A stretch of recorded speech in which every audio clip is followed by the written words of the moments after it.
22 मार्च पासून IPLची सुरुवात झाली। IPLच्या नावावर करोडोचा व्यवहार चालतो। यात रिलायन्स फाउंडेशनच्या नीता अंबानींचा मोठा पुढाकार असून त्यांची मुंबई इंडियन्स टीम आहे। टीम सोबतच त्यांच्याकडे जिओच्या माध्यमातून प्रसारणाचा देखील अधिकार आहे। यावरून आपण हा विचार करू शकतो की IPL मधून नीता अंबानी किती पैसा कमवत असतील। जाणून घ्यायचंय ना, तर हा व्हिडिओ शेवटपर्यंत नक्की बघा।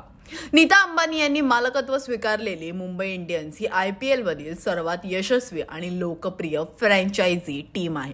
नीता आणि मुकेश अंबानी यांच्या मालकीची असलेली ही टीम 5 वेळा IPL विजेतेपद पटकावून इतिहासातील सर्वात यशस्वी टीम बनली आहे। मुकेश अंबानी यांच्या रिलायन्स इंडस्ट्रीजने 2008 मध्ये मुंबई इंडियन्सची टीम 916 कोटी रुपयांना विकत घेतली होती।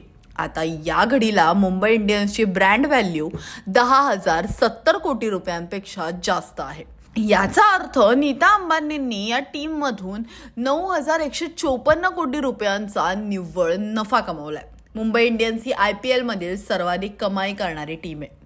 यावर्षी नीता अंबानी यांच्या रिलायन्सने वायकॉम 18 द्वारे जिओ सिनेमासाठी IPLचे डिजिटल अधिकार 5 वर्षांसाठी 23,758 कोटी रुपयांना खरेदी केले असून यातून अंबानींना मोठा आर्थिक फायदा देखील होण्याची शक्यता आहे। मुकेश अंबानी हे आशियातील सर्वात श्रीमंत व्यक्ती आहेत। त्यांची एकूण संपत्ती $9,710 कोटी एवढी आहे। मुंबई इंडियन्सची यशस्वीता ही त्यांच्या संपत्ती आणि साम्राज्यात भर घालणारी आहे। मुंबई इंडियन्स ही केवळ क्रिकेट टीम नाही, तर अंबानींच्या कमाईची एक मशीनच आहे।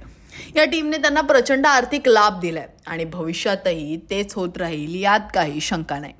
तर IPL सुरू झाली आहे आणि तुम्ही कोणत्या टीमला सपोर्ट करताय हे आम्हाला कमेंट करून नक्की कळवा। आणि हो, अजूनही तुम्ही मॅक्स वुमन चॅनल सबस्क्राइब केलं नसेल तर लगेचच करा।